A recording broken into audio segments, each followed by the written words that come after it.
Today, we dig into where the United States will attack next. You know, now the U.S. empire is involved in an endless array of wars and attacks on one form or another on various places around the globe. And so everyone's wondering, where are they aiming their guns next? Targeting Africa, the U.S. is expanding its covert military and intelligence operations across the continent. This is being done, we are told, under the pretext of fighting terrorism. Is Africa again being colonized by outside powers? Is the U.S. militarizing Africa? Well, I think very definitely, and I think the primary reason is oil. I mean, we're told the pretext is to fight terrorism. Do you buy it? Yes, it's about oil for the United States. Yes, it's about containing China, and this is done under the banner of a war on terror. Now what we're seeing is that more and more U.S. oil comes from Africa, and the U.S. military has essentially become a oil protection force if you look at where they're deployed and that sort of thing. AFRICOM, what is its mission? The mission of the U.S. Africa Command is like that of all the 6 geographic commands, is to have planning purposes and military-to-military relations with countries in specific regions. They want the United States to have Africans kill other Africans in their interest. That's what it sounds like to me. Let me quote Vice Admiral Mueller of AFRICOM. He said, protecting the free flow of natural resources from Africa to the global market is one of AFRICOM's guiding principles. Okay. End of quotation. So AFRICOM started during the Bush years. It's continued and expanded during the Obama years. Today, what has happened is that military assistance and other types of aid have become intermingled. I mean, clearly what is happening is that U.S. foreign policy is becoming very heavily militarized in various parts of Africa. How do the Africans feel about this, about the United States coming in, jockeying for power, and training its military for clandestine operations, et cetera, et cetera? I mean, do you have any information whatsoever what the people on the ground think? We always know what Washington thinks, but what do the people on the ground think? Most Africans want local solutions. The real question is, are our vital interests in some of these places, and why the heck are we there, right? Why not get out? Who are the allies? Fact is that many of the allies are undemocratic regimes, and they are militias that are being funded by the United States. But I still don't understand why the United States has to make Africa safe. Welcome back. We turn now to Africa, the cradle of civilization. What's the latest from the U.S. covert war front in Africa? Well, which country are you talking about? Somalia? Kenya, Niger, Uganda, Chad, Morocco, Tunisia, Djibouti, Nigeria, Senegal, Tanzania, because we got an active military presence in all of them, plus others. Did Lindsey Graham just call Africa our enemy? The Pentagon's growing footprint in Africa was publicly revealed. Our country's most recent assault on Africa involves perpetuating and engaging in secret wars. U.S. military forces have now come under hostile fire in the African country of Niger. Let's go straight to our Pentagon correspondent, Barbara Starr. What are you learning, Barbara? Good evening, Wolf. At this hour, the Pentagon offering few details, but issuing a very terse statement a short time ago. We can confirm reports that a joint U.S. and Nigerian patrol came under hostile fire in southwest Niger. Mid-morning on October 4th, the patrol began to take fire as they were returning to their operating base. The question on people's minds across the United States was, what the hell are we doing in Niger? Who knew we were in Africa? That was the reaction that people had. Exactly is the U.S. mission in Niger, or the rest of Africa for that matter? Well, according to the United States Africa Command website, yes, they actually have a website. The United States military is in Niger because a safe, stable, secure, and prosperous Africa is in enduring United States interests. Niger is an important partner to the U.S. Yet, since AFRICOM began, key indicators of security and stability in Africa have plummeted. There are now roughly 24 active militant Islamist groups on the continent, up from just 5 in 2010, and the number of violent events across the continent has jumped 960% from 288 in 2009 to 3,050 in 2018. Now, I know what I'm about to say is outlandish and upsetting, but it seems that thrusting our military into other countries actually makes them less stable. You look at the strategy they're using, very similar to the strategy that the Reagan administration used in Latin America in the 80s, where you build up the security forces of regimes that you view as open to your general views on what that region should be like, and that those leaders then use those to brutally repress popular progressive movements. Where have I heard of this before? We fund and raise up these militias, these extremists, and then, it comes back to bite us in the ass. Oh, right, Al-Qaeda. There seems to be very little curiosity about really why the U.S. has a military footprint in Africa, and the more you learn about it, and you can learn about it, but you won't find out about it on the networks, is that footprint has been growing and growing and growing. The U.S. military's top commander for Africa, General Thomas Waldhauser, recently confirmed to journalist Nick Turse and Vice News that, quote, U.S. troops are now conducting 3,500 exercises, programs, and engagements per year, on average of nearly 10 missions per day on the African continent. It's not war.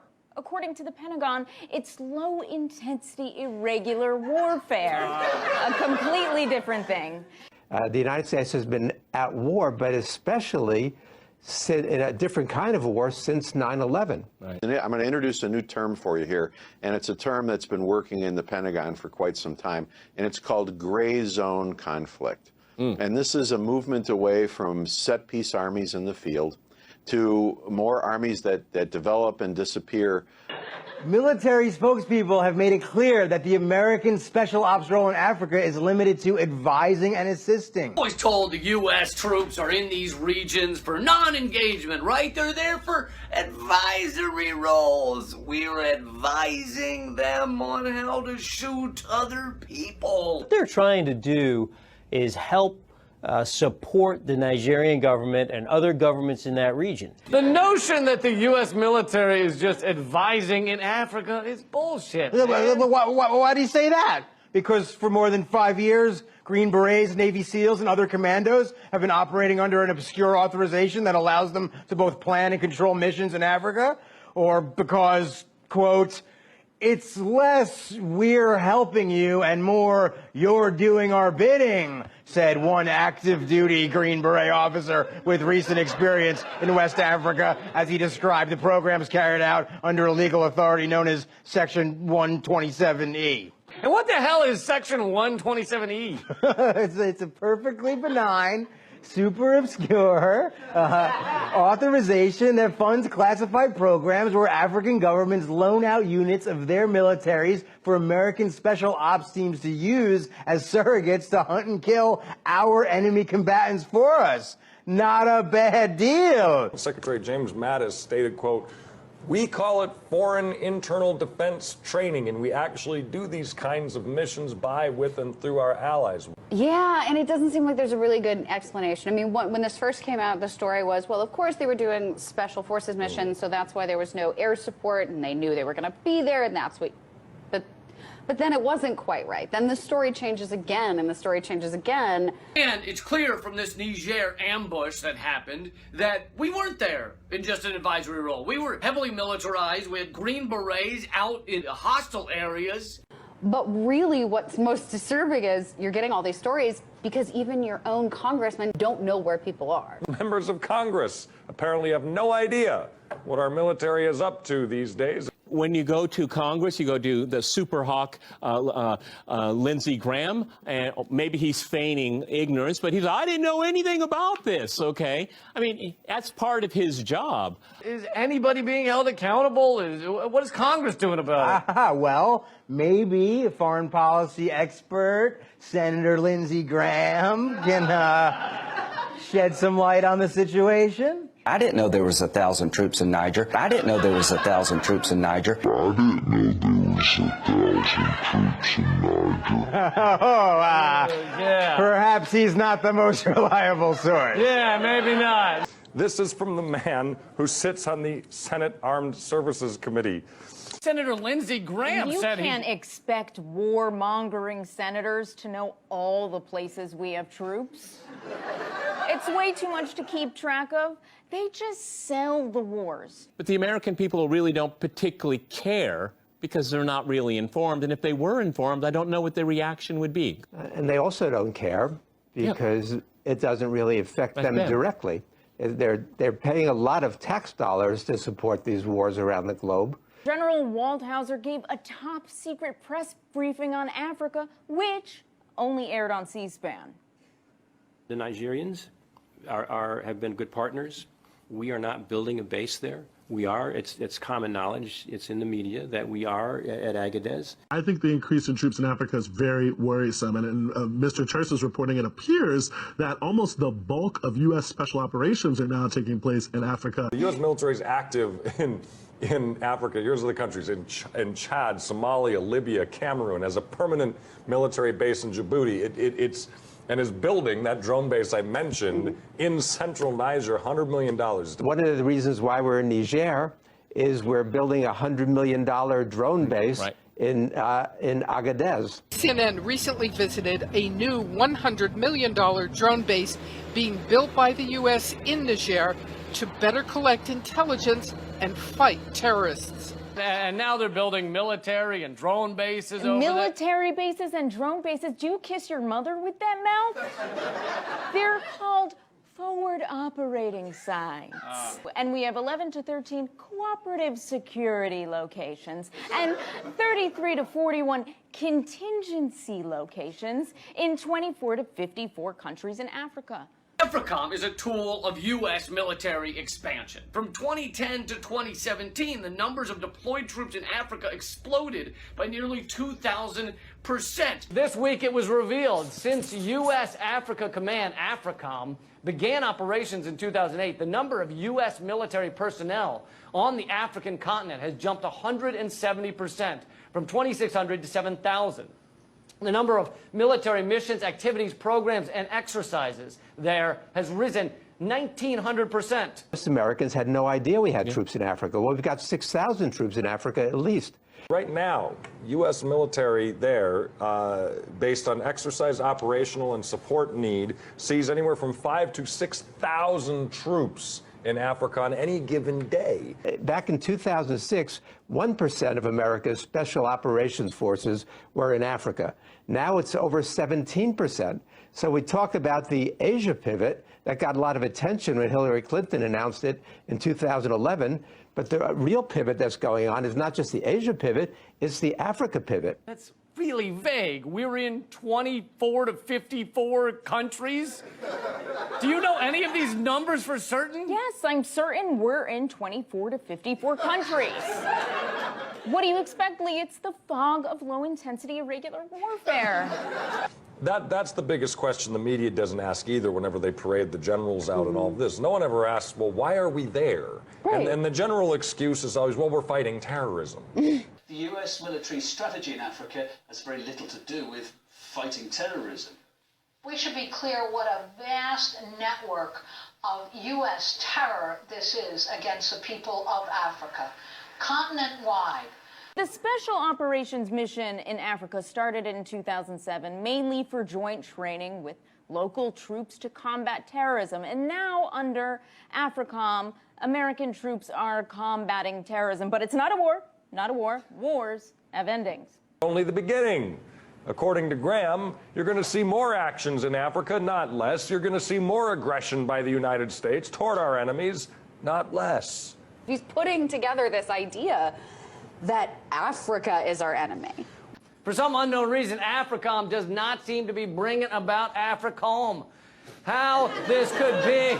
According to U.S. military general, the top general for Africa, there are 3,500 missions a year, U.S. exercises in Africa, more than 10 a day. That is a huge, huge escalation of U.S. military and its use of special forces, use of SEALs, use of drone missiles on a daily basis. summary executions, assassinations, really attempting to create chaos throughout the African continent and massive destruction. So we're expanding operations. So William Hartung, the director of Arms and Security Project at the Center for International Policy, had this to say: the huge increase in U.S. military missions in Africa over the past few years represents nothing less than a shadow war being waged on the continent. Look, this military foray into Africa is ostensibly to fight extremist groups, but it's really another clear instance of U.S. empire perpetuating endless war for profit, for money. We at least deserve to know about these things, right? 50 years ago, we were raising money as kids to feed people in Africa. And now my tax dollars are going 20 years later to bomb people in Africa. The U.S. is playing war games, and it's the African people who ultimately suffer. It's terrible. What do you want us to do, Lee? Develop economic relationships there like China? What are the Chinese doing? Oh, they're building roads, they're building ports, they're mining mines, they're building infrastructure. I wouldn't have a problem with us if we were doing what China did. If you were like, look, we're going to tax you more, we're going to give this money, but what we're going to do is build roads and factories and all this stuff and help actually build infrastructure. The U.S. doesn't want to invest that kind of thing. They don't have the money. They have the money for the military, obviously, but they don't have money for that kind of thing. We didn't go to Africa to make friends. We already have friends in Europe, and they agree that Africa's a conflict zone, okay? The entire continent of Africa is not a conflict zone. Yes, it is. We're combating terrorism and clashing with the Chinese, who are forming friendships with Africans when it's supposed to be a conflict zone. The Chinese have roads, they have jobs, they have infrastructure, they have training. But then they have communism, which says take care of everybody and share. We have bombs. Wait, are we there for terrorists or competition with the Chinese? See, that's another area of conflict in Africa. The conflict between our stated reason for being there and our actual reason. Is the United States sending China a message here that Africa is a strategic interest of the United States? I guess the whole world is America's interest, but Africa specifically in this case. Our dominance there, our empire, our hegemony is being threatened by China. Beijing has secured investment deals with African governments in nearly every sector of the African economy. And I guess the only people honestly doing business there realistically is China, because they're making money there above board. Right. You know, we're making money through bombs. They're doing something that can build a middle class in Africa. After the Soviet Union collapsed in '91, we had an opportunity in the United States to really promote good business practices around the world. We did the opposite. We promoted exploitation, and that's very unfortunate. And so now the Chinese are stepping in and taking advantage of the mistakes that we made. If you put a drone base in the middle of Niger, you're going to have terrorists. You know why? Because there's an American drone base in the middle of the country. That would be the reason. Just throwing it out there. Maybe our Pentagon knows that our military creates instability, and they secretly want to make sure Africa cannot grow more stable and more powerful, because then it will be harder for us to steal their resources, which is kind of our hobby. You know, it could be it. I know you're worried that further militarizing corrupt governments in Africa could create more distrust of Americans and more terrorists, just like this same strategy created in Libya. But that's just how the war on terror rolls, baby. You said it. You said it. You said war. I saw it. No, you called it a war. No, I didn't. I said which is Swahili for hot fudge. Hot fudge on terror. No, instability really anywhere that has resources is good for us, because where there's instability, you can go in and you can grab those resources. You set a place on fire, you rob the vault. One trend is really obvious to me, Peter. I mean, there's got to be a lot of military contractors just rubbing their hands saying, whoa, we got the gravy train here. We got a whole continent now. That's what it all comes down to. It's about money. This is our militarization of the planet, really. We have 1,000 bases around the world, and you should care about this whether you give a shit about an African or not. Let's say you don't. Let's say you're like, what does that have to do with me? This is where all of our tax dollars are going. Our men and women are being killed over there. The military runs our country now. I think we should refuse to accept any of the excuses that this is a war on ISIS or Daesh. We have no idea who is being targeted, but we know that people all over Africa, throughout the whole African continent, are being targeted. Ooh, it looks like the U.S. military-industrial congressional complex has got its sights set on its newest prey, the whole of Africa. Look, point is, we should support AFRICOM. Our soldiers cause instability and violence wherever they go. That is why we send them overseas, so we don't have to fight them here at home.